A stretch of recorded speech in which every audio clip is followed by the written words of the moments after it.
Halo, selamat datang di panduan penggunaan aplikasi Edlink yang diperuntukkan bagi para dosen. Melalui panduan ini, dosen akan dipandu secara bertahap untuk memahami dan menggunakan berbagai fitur penting yang tersedia dalam aplikasi Edlink. Panduan ini dibuat agar dosen dapat menjalankan kegiatan pembelajaran secara digital dengan lebih mudah, cepat, dan efisien. Menggunakan Edlink memiliki berbagai keuntungan.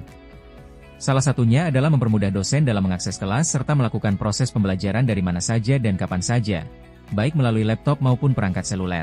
Selain itu, antarmuka aplikasi ini dirancang sederhana dan mudah dipahami oleh pengguna, sehingga dosen tidak akan kesulitan saat menjelajahi berbagai menu dan fitur yang tersedia.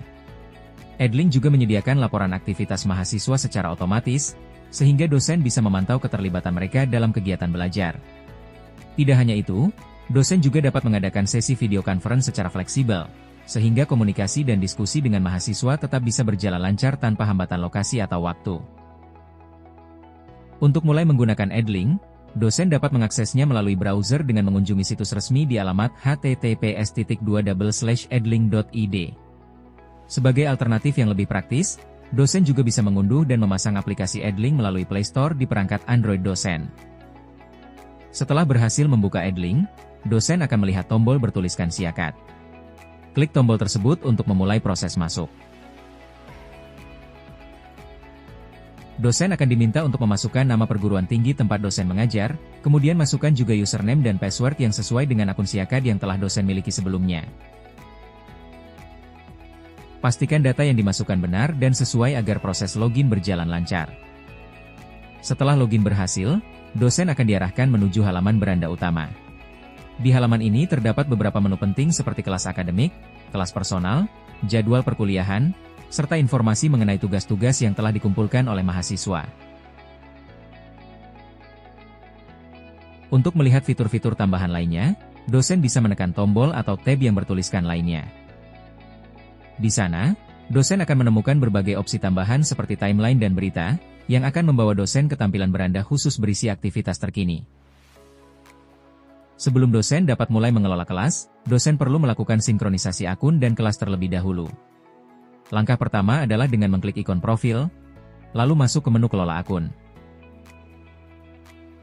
Di dalam menu tersebut, dosen akan menemukan tombol sambungkan akun perguruan tinggi. Klik tombol tersebut, kemudian pilih institusi atau kampus tempat dosen mengajar dari daftar yang tersedia, lalu klik sambungkan. Pastikan akun Siakat dosen aktif dan sesuai agar proses ini berjalan dengan benar.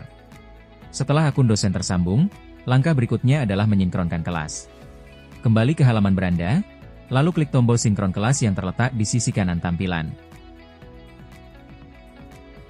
Pilih periode akademik yang sedang berjalan, lalu pilih satu atau beberapa kelas yang ingin dosen sinkronkan dengan mencentang kotak di samping nama kelas. Setelah semuanya dipilih, klik tombol mulai sinkronisasi. Jika proses berhasil, dosen akan melihat tampilan notifikasi yang menunjukkan bahwa sinkronisasi telah selesai dengan sukses. Setelah kelas dosen siap, dosen dapat mulai menggunakan fitur-fitur pembelajaran yang tersedia di Edlink.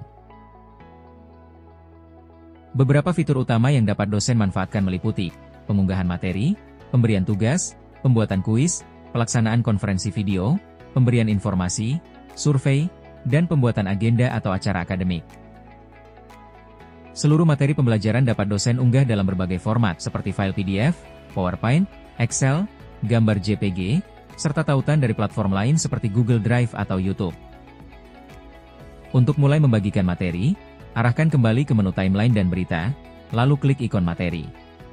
Setelah itu, dosen akan diminta untuk memilih kelas tempat materi akan dibagikan, serta sesi pertemuan yang sesuai. Selanjutnya, isilah topik yang ingin dosen sampaikan pada sesi tersebut. Jika sudah, klik tombol langkah berikutnya untuk melanjutkan. Di halaman berikutnya, masukkan judul materi yang akan dosen bagikan. Dosen bisa menambahkan file atau tautan dengan mengklik tombol tambah berkas. File bisa dipilih dari penyimpanan perangkat dosen atau dengan menambahkan tautan dari internet, seperti YouTube. Setelah semua konten siap, dosen bisa menuliskan deskripsi singkat mengenai materi tersebut, kemudian klik bagikan sekarang untuk membagikannya kepada mahasiswa. Untuk membagikan tugas, langkahnya hampir serupa. klik ikon tugas di menu timeline dan berita, lalu pilih kelas dan sesi yang relevan. Seperti sebelumnya, dosen dapat mengunggah file tugas atau membagikan tautan dari sumber lain. Jika dosen ingin menetapkan batas waktu pengumpulan tugas, aktifkan opsi batas waktu, lalu tentukan tanggal dan jam pengumpulannya. Dosen juga bisa menjadwalkan kapan tugas tersebut akan tersedia bagi mahasiswa dengan memilih opsi bagikan nanti dan menentukan waktu yang sesuai. Jika semua sudah diatur, klik tombol yang sesuai untuk membagikan tugas tersebut. Tugas yang dikumpulkan oleh mahasiswa bisa dosen periksa langsung di aplikasi. Dosen dapat memberikan catatan atau komentar pada hasil kerja mereka, serta mengunduh atau mengekspor nilai dalam format Excel untuk keperluan rekapitulasi. Selanjutnya, dosen bisa membuat dan membagikan kuis. Klik ikon kuis di halaman timeline dan berita, lalu pilih kelas dan sesi. Setelah itu, klik tombol buat kuis. Dosen akan diarahkan ke halaman pengaturan kuis. Isi informasi seperti judul kuis, tanggal dan waktu kapan kuis akan dibagikan, serta metode penilaian. Dosen bisa mengatur apakah sistem akan menentukan bobot nilai secara otomatis, atau dosen ingin menetapkannya secara manual. Dosen juga bisa mengaktifkan batas nilai kelulusan, menentukan durasi pengerjaan, dan memberi kesempatan mahasiswa untuk mengulang kuis jika nilainya belum mencapai batas minimal. Selanjutnya melalui fitur batas waktu, dosen dapat menentukan kapan pengumpulan tugas ditutup. Setelah batas waktu berakhir, sistem akan otomatis menonaktifkan akses pengumpulan bagi mahasiswa. Fitur tambahan seperti proctoring memungkinkan Anda memantau aktivitas mahasiswa saat mengerjakan kuis. Ketika fitur ini diaktifkan, sistem secara otomatis akan memantau layar dan merekam wajah mahasiswa melalui webcam. Dosen juga bisa menentukan apakah hasil kuis langsung bisa dilihat oleh mahasiswa, serta mengatur apakah urutan soal akan acak atau tetap. Setelah semuanya diisi, klik tombol atur pertanyaan dan jawaban kuis. Di halaman baru, dosen bisa mulai menambahkan pertanyaan, memilih jenis soal, menambahkan pilihan jawaban, serta menyisipkan gambar jika diperlukan. Klik ikon tambah pilihan jawaban untuk membuat soal pilihan ganda. Jika ingin menambah soal lain, klik ikon plus di sisi kanan. Setelah semua soal selesai disusun, klik tombol bagikan kuis di pojok kanan atas. Setelah kuis selesai dikerjakan oleh mahasiswa, dosen bisa melihat hasilnya melalui menu lihat ranking. Terdapat juga informasi mengenai peluang curang, yang akan mendeteksi apabila mahasiswa membuka tab lain selama lebih dari 4 detik. Informasi ini hanya sebagai referensi, tidak akan memengaruhi nilai akhir mereka. Perlu diingat bahwa setelah dibagikan, soal kuis tidak bisa diubah lagi. Namun, dosen masih bisa mengatur ulang waktu publikasinya jika diperlukan. Untuk mengadakan video conference, klik ikon video conference pada timeline dan berita. Sebelumnya, pastikan dosen sudah mengisi alamat email yang valid dan telah mengunduh aplikasi Zoom atau Google Meet. Pilih kelas dan sesi, lalu tentukan platform video conference yang akan digunakan. Setelah menentukan tanggal dan waktu pelaksanaannya, klik bagikan sekarang. Saat waktu pelaksanaan tiba, dosen cukup menekan tombol mulai conference untuk memulai pertemuan virtual. Presensi mahasiswa bisa dilakukan melalui menu jadwal perkuliahan. Pastikan status jadwal sudah bertuliskan mulai.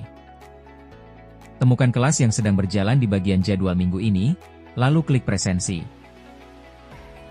Pilih sesi perkuliahan yang sesuai, lalu isi daftar kehadiran mahasiswa. Setelah selesai, klik simpan.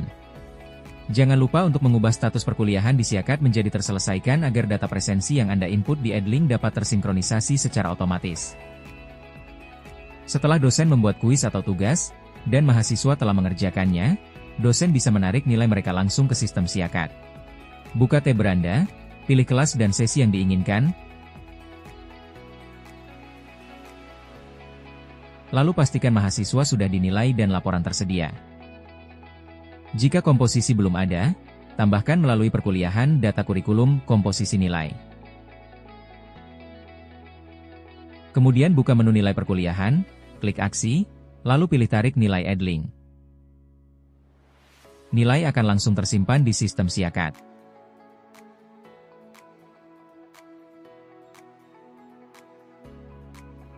Demikian panduan lengkap penggunaan Edlink untuk dosen. Semoga panduan ini bisa membantu dosen dalam mengelola pembelajaran secara digital dengan lebih terstruktur dan efisien. Terima kasih, dan sampai jumpa.